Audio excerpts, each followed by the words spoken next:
Bollywood silver screen presenting John Carter. मंगल ग्रह। इंसान इस ग्रह के बारे में इतना ही जानता है कि ये एक लाल ग्रह है जिसमें न जीवन है न हवा। लेकिन ऐसा नहीं है, इस ग्रह में हवा भी है और जीवन भी, और इस ग्रह का नाम है बारसूम। लेकिन ये ग्रह मर रहा है। एक शहर जिसका नाम है जोडांगा, वो अपनी सेना के साथ बारसूम के लोगों को तबाह करने के लिए आगे बढ़ रहा है।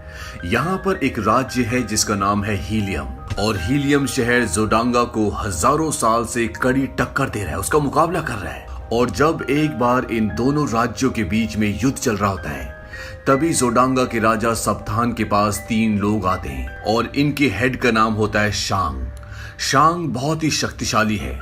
वो कहता है कि हम देवी ईसस के भक्त हैं और देवी ईसस ने तुम्हें इस शस्त्र का उपयोग करने के लिए चुना है, और वो उसे एक पावर देते हैं। ये बहुत ही शक्तिशाली है और इस पावर का नाम है नवी किरण। शांग सप्तान को कहता है कि जैसा हम कहेंगे अगर तुमने वैसे ही किया तो तुम इस प्लेनेट पे राज करोगे, और वो उनकी बात मान जाता है। दरअसल शांग के पास ऐसी शक्तियां होती है कि वो कभी भी किसी का भी रूप धारण कर सकता है और वो किसी भी प्लेनेट पर जा सकता है।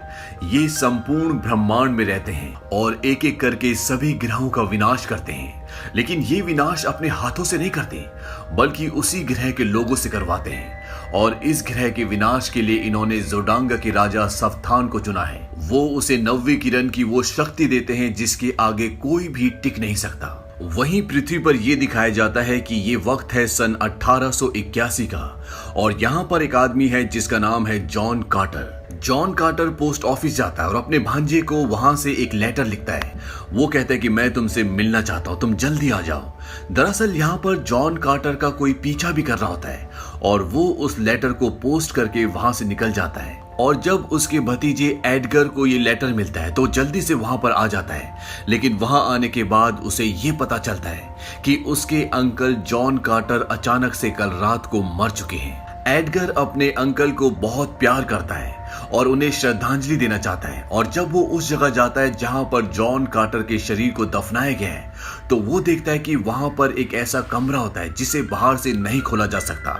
जॉन कार्टर का आदमी बताता है कि इसे सिर्फ अंदर से खोला जा सकता है, और जॉन कार्टर के शरीर को हमने दफनाया नहीं है क्योंकि उनकी आखिरी इच्छा ये थी कि उनके शरीर को दफनाया ना जाए और उन्हें खुले ताबूत में रखा जाए, और इस कमरे को जहां पर उनका शरीर है उसे सिर्फ अंदर से खोला जा सकता है। अब यहाँ पर जॉन कार्टर का आदमी एडगर को उसके अंकल की एक डायरी देते हैं, और वो कहते हैं कि जॉन कार्टर ये चाहते थे कि इस डायरी को सिर्फ और सिर्फ तुम पढ़ो, शायद तुम्हारे सवालों के जवाब इसमें मिल जाए।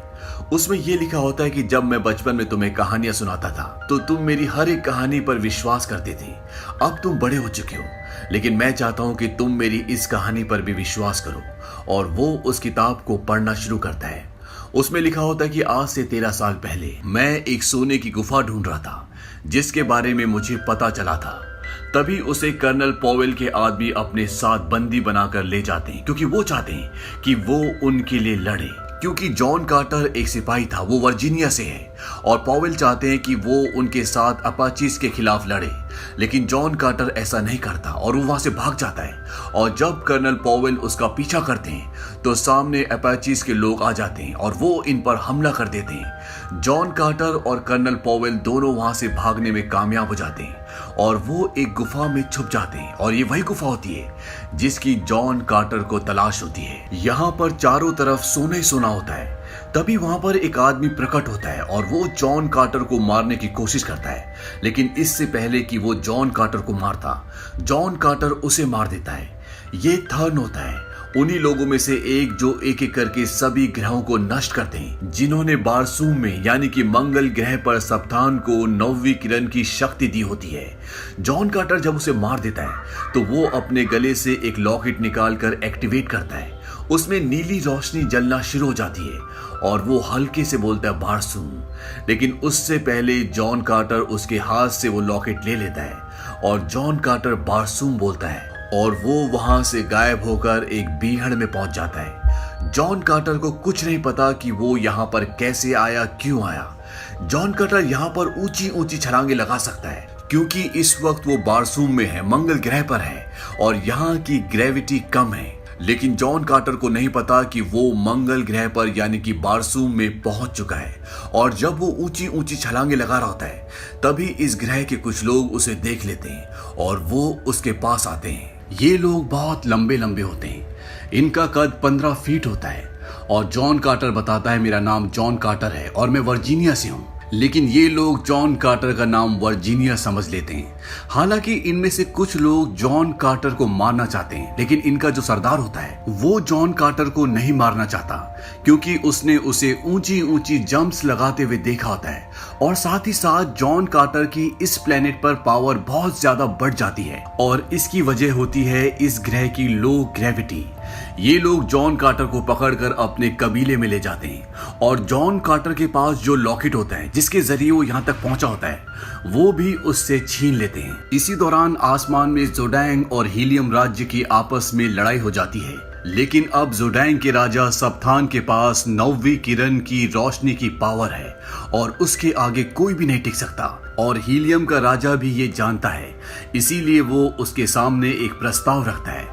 वो कहता है कि मैं तुम्हारी बेटी यानी राजकुमारी से शादी करूंगा और इसके बदले मैं तुम्हारे राज्य को कोई भी नुकसान नहीं पहुंचाऊंगा। हीलियम का राजा इस बात के लिए मान जाता है, लेकिन राजकुमारी इस बात के लिए नहीं मानती और इसीलिए वो छुपकर वहां से भाग रही होती है। राजकुमारी भी युद्ध कला में बहुत शक्तिशाली होती है और वो एक साइंटिस्ट भी है। और नीचे से थार्क्स जो ये सब कुछ देख रहे होते हैं वो चाहते हैं कि ये दोनों के दोनों राज्य आपस में लड़कर मर जाएं और सिर्फ उनके लोग यानी कि थार्क्स बचें। अब यहाँ पर राजकुमारी इस लड़ाई के दौरान ऊपर जहाज से गिरने वाली होती है और नीचे से ये सब कुछ जॉन कार्टर दूरबीन से देख लेता है और वो अपनी ऊंची छलांगों का इस्तेमाल करके राजकुमारी को बचा लेता है और साथ ही उन लोगों पर हमला भी कर देता है। और जब जोडांगा का राजा उस शक्ति से जो उसे शांग ने दी है, जिसे 9वीं किरण कहा जाता है, उससे हमला करने वाला होता है तो शांग उसे मना कर देता है। वो कहता है कि ये मुझे जिंदा चाहिए। और जब जोडांगा का राजा जॉन कार्टर को अपनी गिरफ्त में लेने वाला होता है कि तभी नीचे से थार्क्स उन पर गोलियां चलाना शुरू कर देते हैं। वो भी इस जंग में शामिल हो जाते हैं और उनकी गोलियों से बचकर जोडांगा के लोगों को अपने जहाज लेकर वहां से भागना पड़ता है। और थार्क्स वो 15-15 फुट के लंबे लंबे आदमी इस बात से खुश हो जाते हैं कि उन्होंने जोडांगा को हरा दिया और वो कहते हैं कि अब जॉन कार्टर, जिसे वो वर्जीनिया कहते हैं, वो हमारे लड़ेगा। लेकिन जॉन कार्टर मना कर देता है। वो कहता है मैं किसी के लिए नहीं लड़ता। थार्क्स कहते हैं कि अगर तुमने हमारे लिए लड़ाई नहीं की तो हम इस लड़की को मार देंगे जो हीलियम की राजकुमारी है। लेकिन यहाँ पर किसी को पता नहीं होता कि ये हीलियम की राजकुमारी है और इस वजह से जॉन कार्टर यानी कि वर्जीनिया मान जाता है। अब यहाँ पर डेजा यानी कि हीलियम की राजकुमारी जॉन कार्टर से ये पूछती है कि तुमने इस तरह से कूदना कहाँ से सीखा। जॉन कार्टर कहता है कि मुझे नहीं पता, मेरी एक सोने की गुफा है, बस वो मुझे मिल जाए। और यहाँ पे जॉन कार्टर को राजकुमारी के जरिए ये पता चलता है कि वो अब अर्थ पर नहीं है बल्कि वो मंगल पर है। इस बात से वो हैरान होता है, लेकिन राजकुमारी उस पर विश्वास नहीं करती। वो कहती है कि तुम करोड़ों मील अंतरिक्ष में यात्रा करके यहाँ तक कैसे पहुंचे। जॉन कार्टर उसे वो लॉकेट दिखाता है जिसके जरिए वो यहाँ तक पहुंचा होता है। वो लॉकेट वहीं पर कबीले के सरदार के पास होता है। इसके बाद राजकुमारी, जॉन कार्टर और इस कबीले की सरदार की बेटी यहाँ के मंदिर में जाते हैं। इस मंदिर में बाहर के लोगों का जाना मना होता है और वहां पर उन्हें एक पवित्र नदी के बारे में पता चलता है और उन्हें ये भी पता चलता है कि ये एक मृत्यु द्वार है और हो सकता है कि जॉन कार्टर के वापसी का रास्ता यहीं से हो। और ये तीनों के तीनों इस सफर पर आगे निकल जाते हैं। और इसी सफर के दौरान जॉन कार्टर को ये भी पता चल जाता है कि ये जो हमारे साथ है ये हीलियम की राजकुमारी है और जोडांगा का राजा इसके साथ शादी करना चाहता था, इसीलिए वो वहां से भागकर आ गई। अब ये तीनों के तीनों पवित्र नदी को पार कर कर उस जगह तक पहुंच जाते हैं जहां पर इन्हें पहुंचना था। और वहां पहुंचकर ये देखते हैं कि वहां पर बहुत सारे बदलाव होना शुरू हो जाते हैं और यहाँ के लोग जिसे देवी का चमत्कार समझते हैं बल्कि ये मशीनों का खेल होता है। और यहाँ पर राजकुमारी को 9वीं किरण की शक्ति के बारे में भी पता चलता है जो जोडांगा के राजा के पास होती है।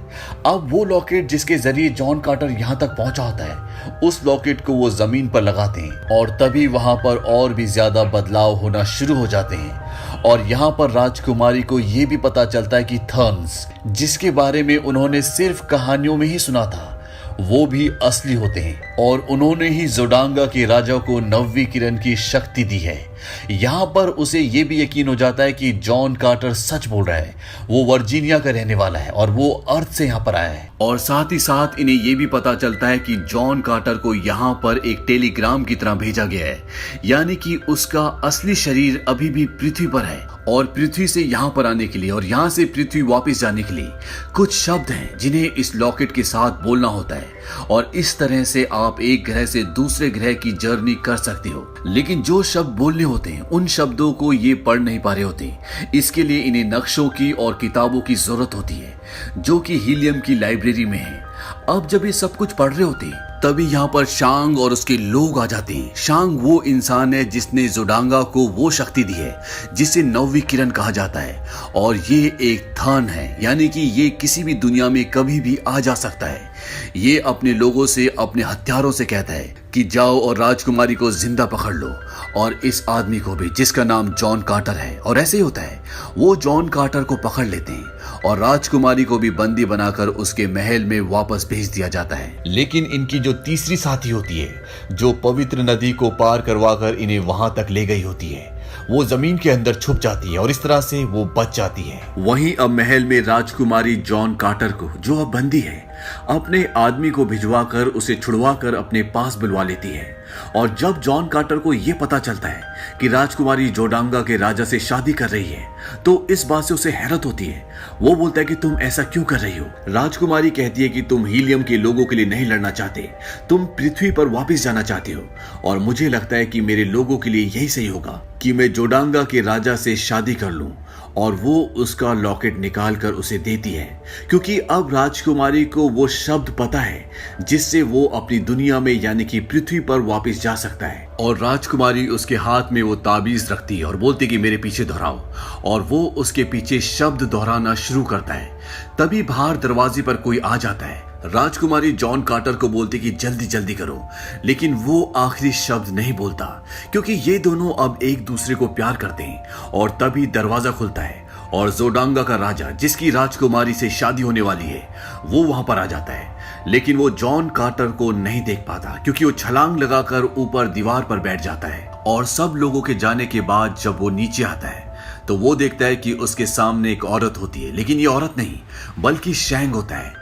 शैंग कभी भी किसी का भी रूप धारण कर सकता है। ये वही है जिसने जोडांगा के राजा को 9वीं किरण की शक्ति दी है और ये कभी भी किसी भी प्लेनेट पर जा सकते हैं और जो इस प्लेनेट को खत्म करना चाहते हैं। और इन्हीं में से एक को मारकर जॉन कार्टर आज यहाँ इस प्लेनेट पर फंसा हुआ है। शैंग अपनी 9वीं किरण की शक्ति से जॉन कार्टर को अपने वश में कर लेता है।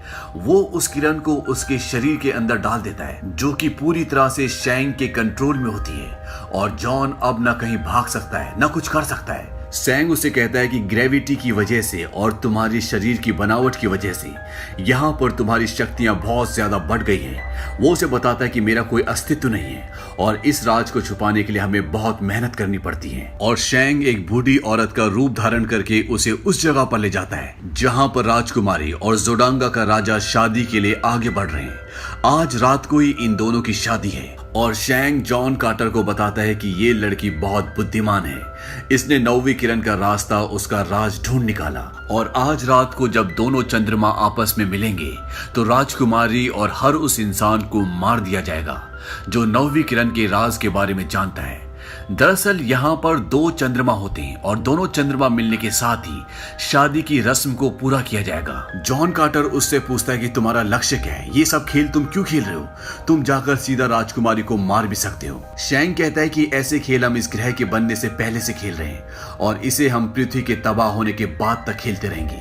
यानी कि वो इस ग्रह को तबाह करने के बाद पृथ्वी को भी तबाह करना चाहते हैं।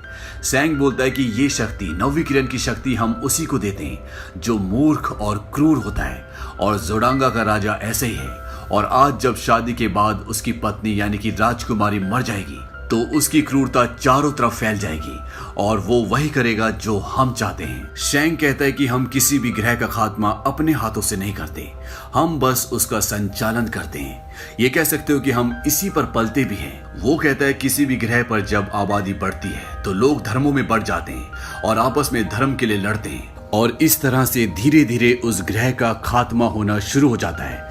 हम अजर हैं, हमारी कोई उम्र नहीं है। जॉन कार्टर बोलता है कि तुम्हारे जैसे एक को मैं पहले मार चुका हूं। अब ये जॉन कार्टर को यहां से कहीं और भेज रहा होता है।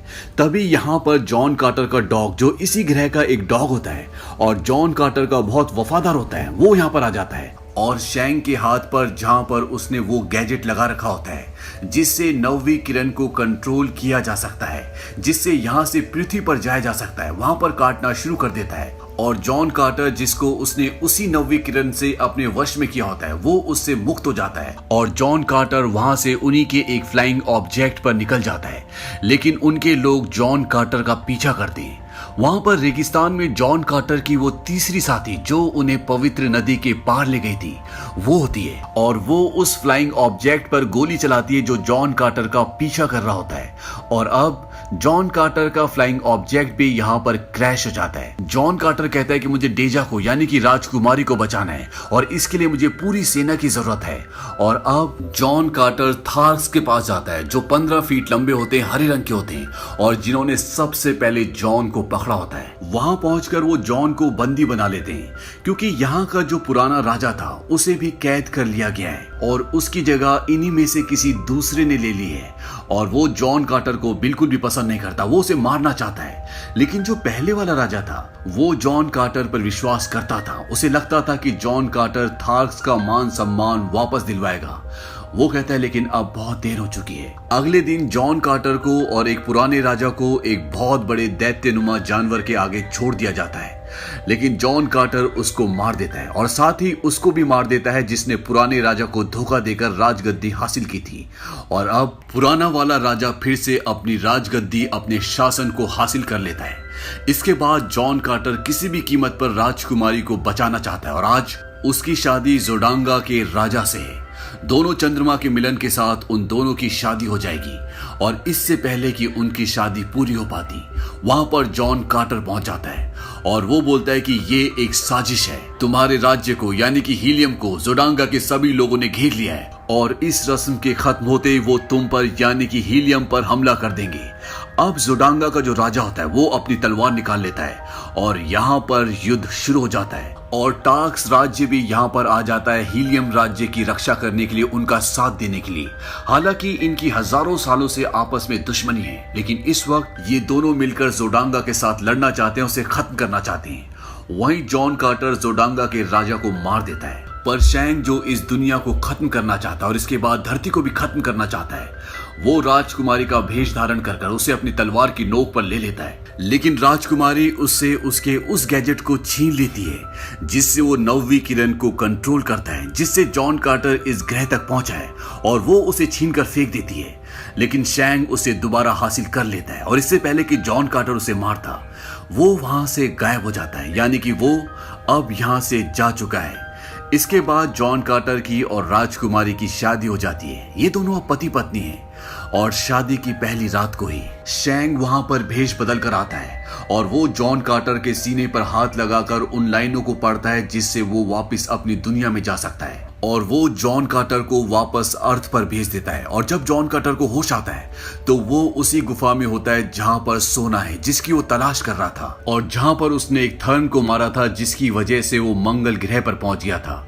वो वापस जाना चाहता है क्योंकि उसकी पत्नी यानी कि राजकुमारी मंगल ग्रह पर है, लेकिन वापस जाने के लिए उसके पास वो गैजेट नहीं होता जिसके जरिए वो वहां तक जा सकता है। और अगले 10 सालों तक जॉन कार्टर उस गैजेट की तलाश करता है, क्योंकि थर्न जिस तरह से मंगल ग्रह पर रहते हैं उसी तरह से थर्न पृथ्वी पर भी रहते होंगे। और 10 सालों की खोज के बाद उसे वो गैजेट मिल जाता है। अभी तक की सारी कहानी जॉन कार्टर का भांजा एडगर डायरी में पढ़ रहा होता है और वो जॉन कार्टर की डायरी में ये भी पढ़ता है कि अब तुम मेरी मौत की वजह समझ गए होंगे, क्यों मैंने अपने शरीर को दफनाने से मना किया, क्यों मैंने अपने शरीर को सुरक्षित रखा, क्योंकि अगर मेरा शरीर यहाँ पे नष्ट कर दिया गया तो वो मंगल ग्रह पर भी नष्ट हो जाएगा। और जहां पर मेरा शरीर रखा गया है उस दरवाजे को खोलने की चाबी तुम हो। जब तक तुम्हें डायरी पढ़ रहे होंगे तो हो सकता है कि थर्न मेरे शरीर को नष्ट कर चुके हों और मेरे शरीर की रक्षा अब तुम्हारे हाथ में है। एडगर उस तरफ भागता है जहां पर जॉन कार्टर का शरीर है और वो देखता है कि वहां दरवाजे पर कुछ अल्फाबेट होते हैं। वो अपना नाम वहां पर लिखता है, एडगर, लेकिन दरवाजा नहीं खुलता और तभी उसे याद आता है कि जॉन कार्टर उसे कभी भी एडगर नहीं बुलाता था, वो उसे नेड कहता था। और जब वो दरवाजे पे NED प्रेस करता है तो दरवाजा खुल जाता है। लेकिन तभी पीछे से एक आदमी एडगर को मारने की कोशिश करता है, लेकिन इससे पहले कि वो एडगर को मारता एक गोली चलती है और वो आदमी मर जाता है। और जब एडगर पीछे देखता है तो जॉन कार्टर जिंदा होता है। वो उस मरे हुए आदमी के पास जाता है और उसके कोट के अंदर से वो उस गैजेट को निकालता है जिससे वो यहाँ से मंगल ग्रह पर जा सकता है। दरअसल जॉन कार्टर को ये गैजेट कभी मिला ही नहीं होता और ये आदमी जो नीचे मरा हुआ है ये शैंग होता है। इसे लगता था कि जॉन कार्टर को वो गैजेट मिल चुका है और उसे वो वापस हासिल करना चाहता था और साथ ही जॉन कार्टर के शरीर को हमेशा के लिए नष्ट करना चाहता था। और जॉन कार्टर इस बात को जानता था कि जब शैंग को ये पता चलेगा कि मुझे वो गैजेट मिल चुका है तो वो मुझ तक पहुंचने की कोशिश जरूर करेगा और ऐसा होता भी है। और इसीलिए जॉन कार्टर अपने मकसद में, अपने प्लान में कामयाब हो जाता है और उसके पास अब वो गैजेट है जिससे वो मंगल ग्रह पर जा सकता है। और वो एडगर को कहता है कि जिंदगी में कोई लक्ष्य बनाओ, कोई किताब लिखो या किसी से प्यार करो। और इसके बाद वो उसी जगह चला जाता है जो उसने अपने शरीर के लिए सुरक्षित जगह बनाई होती है और उस गैजेट की मदद से वो एक बार फिर से मंगल ग्रह पर चला जाता है। और इसी के साथ ये कहानी, ये फिल्म यहीं पर खत्म हो जाती है। ये फिल्म सन 2012 में रिलीज हुई थी। इसका बजट था $263 मिलियन और बॉक्स ऑफिस पर इसने कमाई की थी $284 मिलियन की। उम्मीद करते हैं कि ये कहानी आपको पसंद आई होगी।